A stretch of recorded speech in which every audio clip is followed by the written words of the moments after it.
Well, thank you. The topic I've been given tonight is the authoritative foundations of holistic ministry.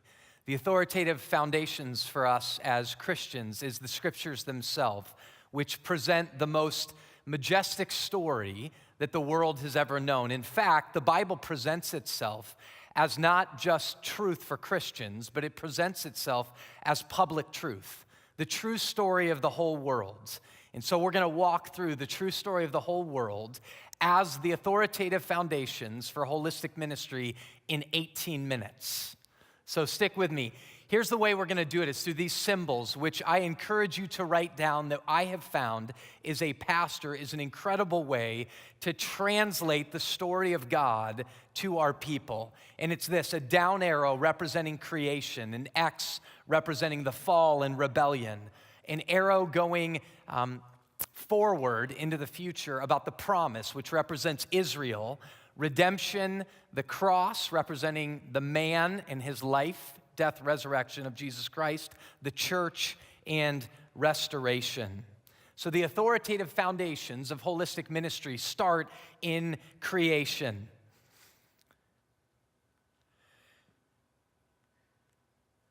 Creation is displayed through God's, let's see if we can get this thing. God sees everything that he has made, and behold, he says it is very, very good. You have to step back for a moment and think about our everyday life. The moments that we step into life and experience a relationship, a cup of coffee, a vision of our children, a vision of Major League Baseball. As Dwight said, all of human life God made to be developed, and when he saw creation, from the birds of the air to the fish of the sea to human beings and the way that they would flourish, he said it is all very, very good. And in seeing that this creation was very good, there was a pinnacle of this creation, which was humanity. God's glory was to be on display through everything that he made. Like we said, the birds of the air to the fish of the sea to the trees, and then came to its pinnacle in humanity. God tells us in the Psalms that all of creation is screaming out the glory of God. Paul picks up that theme in Romans chapter 1 and then says it's actually made clear to all human beings that God's glory is on display. But in God's creation, the pinnacle of his creation was man, created in God's image. The only thing in all of creation that was given that title, made in the image of God. Creation was, in fact, glorious. As human beings took up this call that God had placed upon their lives to be fruitful and to multiply, to fill the earth, it was that literal many gods, if you will, made in his image, would scatter across the whole world, reflecting the greatness, the grandeur, the glory, and the goodness of our God. There's a book that I've been very influenced by, a guy named Al Wolters. It's called Creation Regained. And unlike many of the books that we read about the biblical story, this book, in fact, has a really large chapter on creation and a very small chapter on the fall. Most of the books we read are the exact opposite. Very, very small section on creation, very big section on the fall. And when I read that book, it struck me like a ton of bricks. If we rightfully understood how good creation really is, when the fall hits the scene and we understand that it affects all of creation, we'd get it and go, God forbid. God forbid that the fall would happen. But the fall did happen. Adam and Eve disobeyed God's good word, and in so doing, unleashed hell upon the earth. And that brings us to this rebellion, this unleashing of hell upon the earth. It's like the scene in Lion King or many Disney movies when the good king is on the throne, the colors are brighter, the birds are singing louder, people are functioning in perfect harmony with themselves, with other people, with all of creation, everything is good. But when the good king gets on the throne, darkness spreads across the whole land, and even the trees of the field begin to wither and die. because no longer is the good king upon the throne. And that is what happened in Genesis chapter 3, is that sin entered into the whole world and was taken throughout all of creation, leading to these 4 alienations. Human beings were alienated from God. We were alienating from all of the rest of creation, which made us alienated even from ourselves and then from others as well. And all of how human life functions, relationship to relationship, it was all infected by this virus called sin. And its horror in the biblical story. And you see these things come out in Genesis chapter 3 as sin enters the world. The first thing Adam and Eve do is they look at themselves and they turn inward, which shows us that the way God made us in his image is to have our eyes outward, to be others focused. And what sin did immediately is turn us inward. And then God comes on the scene and we hide from God, proving our alienation. When God asks what happens, we blame shift, proving the alienation between humanity and other relationships. And then when he lays down the curse, he says, you in fact will see death everywhere, even as you seek to labor and fulfill this mandate I've given you to be fruitful and multiply. You're going to see challenges because you're at alienation and now at war with each other. And even when I tell you to work the ground to be fruitful and multiply, it's going to bear you thorns and thistles because you've disobeyed my good word. Rebellion brought hell and unleashed hell upon earth. But God at that moment doesn't just lay out a curse upon Adam and Eve. He also lays it out against the enemy, the serpent in the story. And he basically says this to the serpent: over my dead body. He basically says, over my dead body, in which he says, listen, there's going to come one. This is his promise. There's going to come one in whom you will only bruise his heel, but he will crush your head. And that sets out on a promise. And God has this promise in which he calls a man, Abraham. And he says to this man, who was a pagan, by the way, I'm going to make you into a great nation.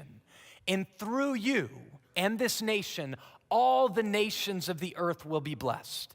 He called a people to follow him, the nation of Israel, and they were to recite daily and multiple times a day this prayer from Deuteronomy chapter 6. Hear, O Israel, the Lord our God, the Lord is one.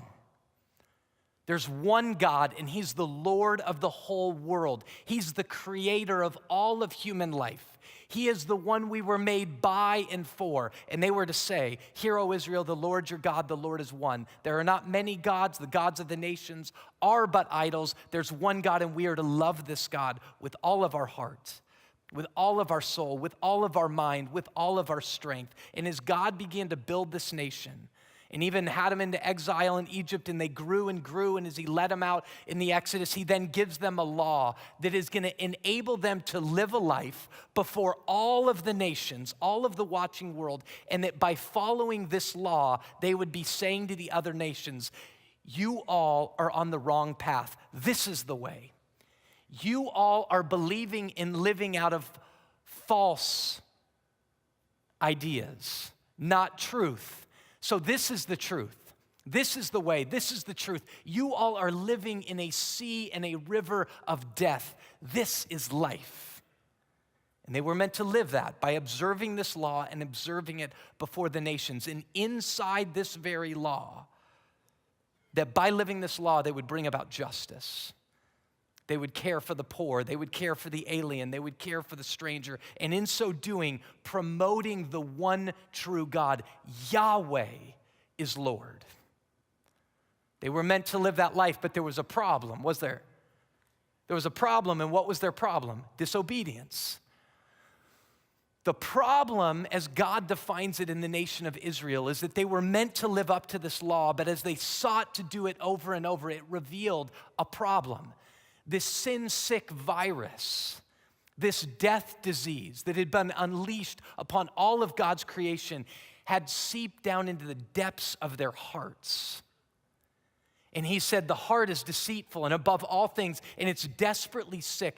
Who can understand it? But the promise continues, and he says this, I will cleanse you, And I will give you a new heart and a new spirit I will put within you. Here's what his promise was.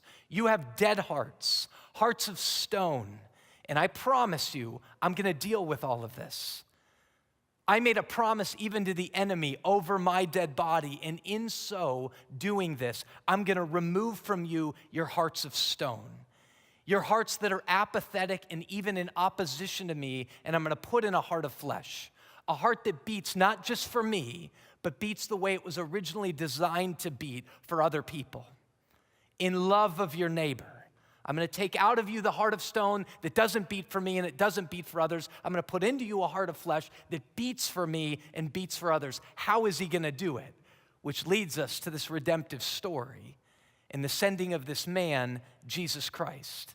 That when Israel lived their lives declaring before the nations, this is the way, this is the truth, this is the life, this is what life is meant to look like under the lordship of the one true God, Yahweh. But they couldn't meet it because they were as guilty as everybody else. God says, I'm going to send a representative who fully embodies true humanity, and it's the man Jesus Christ. The man that the book of Colossians says is the exact image of God. And he comes on earth as the exact image of God, living before and interacting with human beings who are made in what? The image of God. So he comes saying, this is what true humanity really looks like. And then he says this very provocative thing. He doesn't just say, let me show you the way. Let me show you the truth. Let me show you the life. He says, I am the way. I am the truth.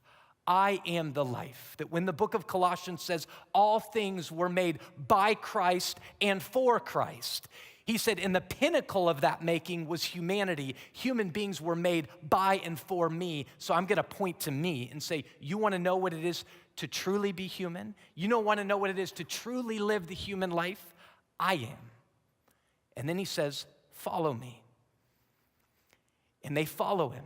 And they walk with him, and they watch him as he loves his neighbor as himself, reconciling relationships, restoring health to sick people, providing a listening ear to those who were extraordinarily lonely. They watch him, and they go, that's what true humanity looks like. And they watch him all the way to the point of death, when the scriptures say that he endured incredible agony, but it was for the joy that was set before him. That the scriptures say that God so loved the world that he gave his only begotten son. There's a church father, Gregory of Nicaea, who paints this picture of God the Father going fishing in a river and Jesus Christ bringing the bait. I've played out that imagery like this, that when sin unleashed hell upon the whole world, it was the unleashing in a very clear, pristine river, darkness and trash and disease and sickness, and all the waterborne diseases are now in this river, and God decided, I'm going to send my son into that river. That river where all the fish inside of that river have the illness and the disease and all of the waterborne illnesses inside of them very selves because the river is so sick and so despicable. And he says, I'm going to go fishing in that river. And God the Father sends Jesus into that, and then there's one mega fish in there that is the contributing factor to all the waterborne disease, all the filth and despicable nature in that river, Satan himself. And Satan himself sees this minuscule human fish.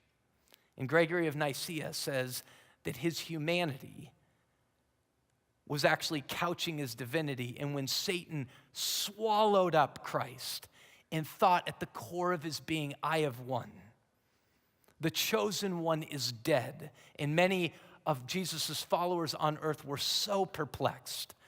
Christ came blowing out of the tomb and blowing out of the fish, destroys the fish, obliterates it into absolute pieces, obliterates Satan, obliterates sin, obliterates death, and creates inside that dark water a channel of clear, pristine water, and he leads the way. This is why the book of 1 Corinthians and the book of Romans speaks about Jesus as the first fruits of the new creation. The first fruits of the way it was intended to be, that we live in this dark world of sin, in disease, in darkness, in death, in hatred, in selfishness. And he says, that is not the way it's supposed to be.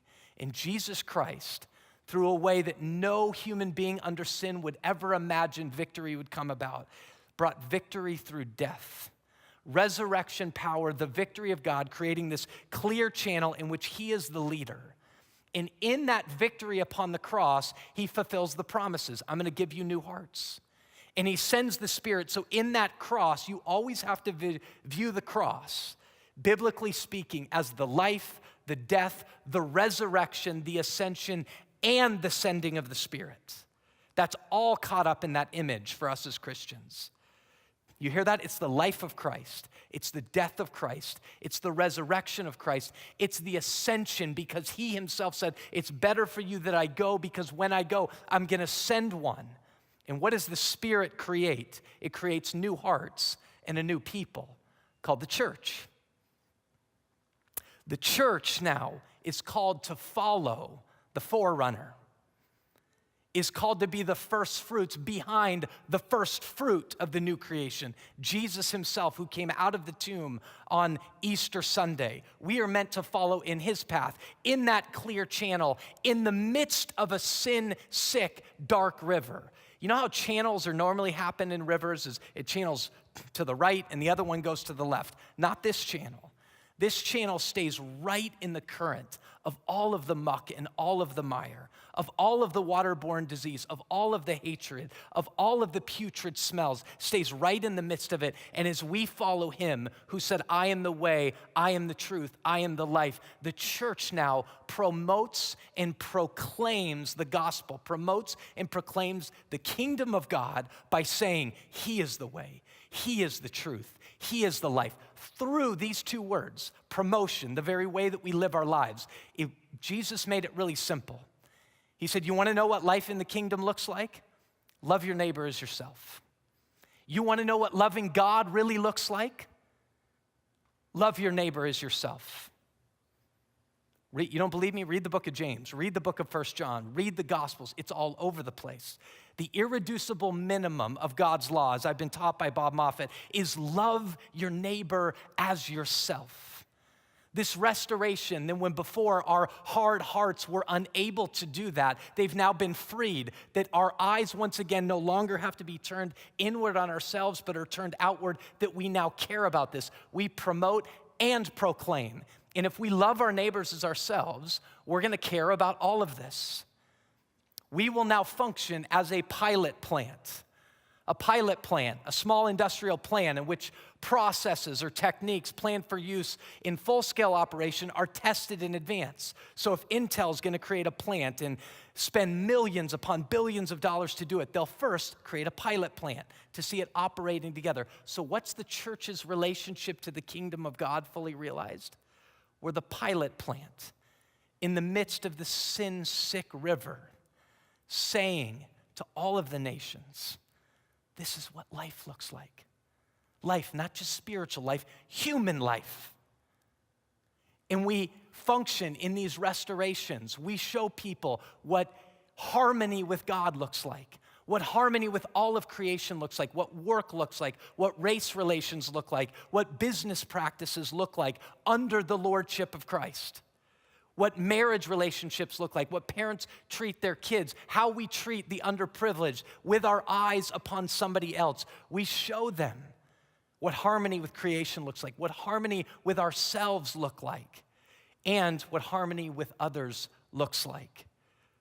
We are paving the way, being a picture to where God is taking all of history in the final restoration, in which God proves himself to be the final redeemer, restorer, rebuilder, rewarder. Here's a freeing thing, church. We are not the ones who bring about the final kingdom of God. God does that. God's the one who unites heaven and earth. We are called now to faithfully promote and faithfully proclaim in the midst of a world that is incredibly hostile to us, but we are empowered by the Spirit who gave us new hearts and gave us the power to bear fruit. He is the vine. We are the branches. If we remain in him and he in us, we'll bear much fruit. And many times, let me tell you, we may not even see it. That's the mystery of the kingdom of God. But we are functioning in this clear channel. Before everything we do, we're saying to the nations, this is the way. This is the truth, and this is the life. Thank you very much.